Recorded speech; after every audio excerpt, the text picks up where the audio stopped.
amal soleh kita. Mudah-mudahan kita bisa menjalankan perintah Allah dan juga menjalankan sunnah Rasulullah. Insya Allah amin ya rabbal alamin. Wallahu a'lam.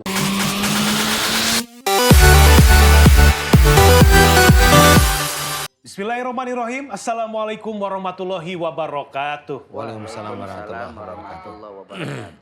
Pemirsa setia Siraman Kolbu dimanapun berada, baik di rumah maupun di perjalanan yang menyaksikan acara ini, mudah-mudahan semua permasalahannya dimudahkan oleh Allah Subhanahu wa taala penyelesaiannya. Amin.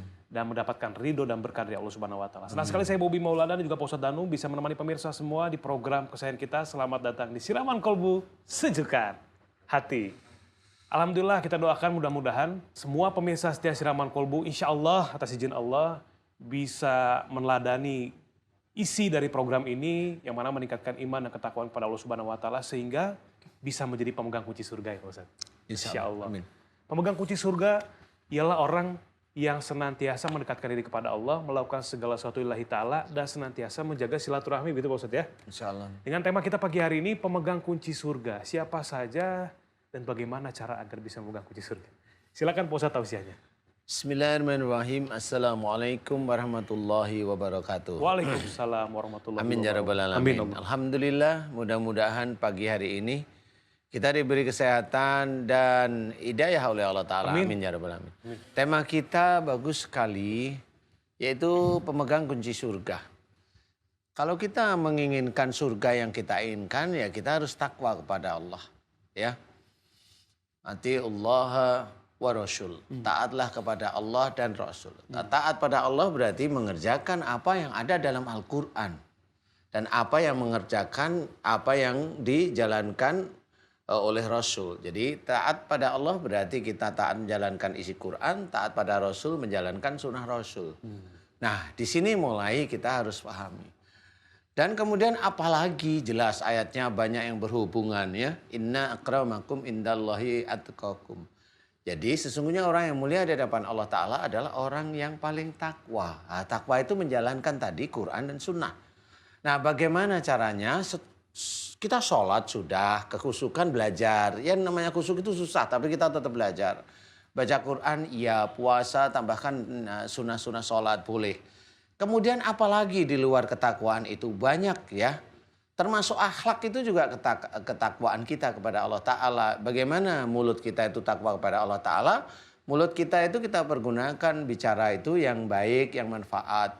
Jangan sampai mulut itu kita pergunakan hal itu untuk nyurigain orang. Nggak percaya pada orang, menyebarkan fitnah. Itu mulut ini nggak cuma hanya dinilai tidak baik, tetapi kalau fitnah ini sudah tersebar, itu akan menjadi dosa jariah. Kemudian otak, kita juga bagaimana kita takwa kepada Allah Ta'ala melalui otak kita. Kita harus berpikir yang positif, pikiran negatif jangan, suuzon itu jangan. Jadi kita harus paham bahwa belajar untuk tidak punya pikiran jelek kepada, apalagi kalau kita punya pikiran jelek sama saudara kita seiman. Janganlah ya. Walaupun dia salah, nggak usah punya pikiran. Salah dia itu urusannya dengan Allah Ta'ala. Kan begitu ya. Nah inilah yang harus kita ketahui. Bagaimana umpamanya itu, kok nggak boleh punya pikiran jelek? Nggak boleh. Salah satunya umpamanya wala tajassasu. Jangan kamu mencari kesalahan orang lain. Ini jelas sekali. Kalau Allah udah bilang jangan berarti diharamkan. Jangan. Jadi orang itu salah nggak usah. Salah ini kita sebar-sebarkan akhirnya kita membuka aib. Kalaupun itu salah. Kalau tidak salah kita menyebarkan fitnah. Nah kalau sudah menyebarkan fitnah apalagi yang dipercaya dalam pengajian itu kan dipercaya biasanya kan ngisi nih. Disebarin di situ. Nah nggak sadar kita itu ngikutin fitnah-fitnah dari yang nyebarin. Saya nggak bilang guru. Yang nyebarin fitnah. Karena kalau guru itu ngajarannya biasanya baik. Ya. Dan orang kalau dia itu memang punya kans imannya kuat, dia tidak akan menyebarkan sesuatu keburukan saudaranya sendiri. Nih lihat. Sama seperti dia orang tersebut makan bangkai saudaranya sendiri. Dia tidak sadar kalau dia itu menyebarkan fitnah. Dan dia menganggap itu sah-sah saja. Kalau saya, jangan belajar seperti itu. Ayo kita kembali ke jalan Allah. Tinggalkan yang seperti itu. Kalau ada guru, dia mengajarkan fitnah ini. Jangan, itu sesat. Ini sesat. Hati-hati. Kita bisa masuk ke lingkungan yang memang Allah tidak menyukai. Dan itu kalau besok sudah di akhirat, taunya kita bahwa guru yang kita pelajari itu adalah guru yang bisa menyesatkan kita selama-lamanya nanti di akhirat. Nauzubillah. Siapapun yang kita kerjakan jangan sampai ujub dan riya. Habis nanti amal soleh kita. Mudah-mudahan kita bisa menjalankan perintah Allah dan juga menjalankan sunnah Rasulullah. Insya Allah amin ya rabbal alamin. Wallahu a'lam. Insya Allah Pak Ustadz. Hati-hati bagi yang suka menyebarkan fitnah yang belum tentu atau tidak pasti kebenarannya, karena itu tidak akan memegang kunci surga. Paling banter pegang kunci lemari. Selanjutnya pemirsa akan berikan tausiah untuk kita pagi hari ini tentang pemegang kunci surga. Ustadz Abi Gifran, silakan Ustadz. Rabbana atina fid dunya hasanah wa fil akhirati hasanah wa qina azabannar. Bismillahirrahmanirrahim. Assalamualaikum warahmatullahi wabarakatuh. Waalaikumsalam warahmatullahi wabarakatuh. Alhamdulillah wassalatu wassalamu ala rasulillah Sayyidina wa maulana Muhammad ibn Abdillah. La hawla wa la quwata illa billah, amma ba'du. Yang sama kita hormati guru kita sama-sama Al-Ustaz Danu, mudah-mudahan dimuliakan oleh Allah.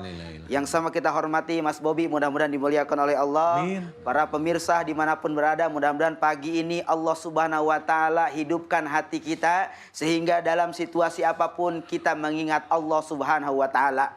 Ikhwan fillah, para pemirsa yang dirahmati oleh Allah Subhanahu wa Ta'ala. Sebuah harapan di antara setiap manusia dalam berjalan menjalani kehidupan ini, mereka tidak hanya ingin bahagia di dunia, tapi mudah-mudahan kebahagiaan, amal kebaikan, ibadah yang mereka lakukan ke depan nanti di akhirat akan mendapatkan surganya Allah Subhanahu wa Ta'ala. Tentu mendapatkan surganya Allah itu tidak mudah, betul Mas Bobi? Insyaallah betul. Bukan sesuatu yang gampang, bukan perkara yang ringan. Oleh karenanya apa yang disampaikan oleh guru kita tadi sangat luar biasa. Segala sesuatu itu kembali kepada amal manusia itu sendiri. Kalau amalnya baik, kalau amalnya sesuai dengan tuntunan Al-Quran, kalau amalnya sesuai dengan tuntunan sunnah, maka fa insya Allah apa yang dilakukannya akan menjadikan kebaikan di akhirat. Sebab kenapa? Ad-dunya darul amal wal akhiratu darul jaza. Dunia ini tempat kita berbuat, dunia ini tempat kita bercocok tanam, dunia ini tempat kita beramal, dan akhirat adalah tempat pembalasan. Kalau tanaman kita baik, pasti insya Allah balasannya pun akan diberikan kebaikan oleh Allah Subhanahu wa Ta'ala, insya Allah. Oleh karenanya siapa mereka yang menjadikan hidupnya ada dalam predikat mereka mendapatkan kunci surga? Di antaranya adalah lisanun dzakir, lisannya selalu berzikir kepada Allah, tidak pernah mengucapkan kata-kata yang kotor, tidak pernah menjelekkan orang lain, tidak pernah menyalahkan orang lain, tidak pernah merusak orang lain, tapi yang terucap dari lisannya tidak ada lain melainkan kalimat-kalimat thayyibah, kalimat-kalimat yang mendekatkan diri kepada Allah Subhanahu wa Ta'ala. Bahkan Rasulullah SAW mengingatkan dalam hadisnya, kalimatani bi amalin yudhilunil jannah wa yu'iduni minan nar.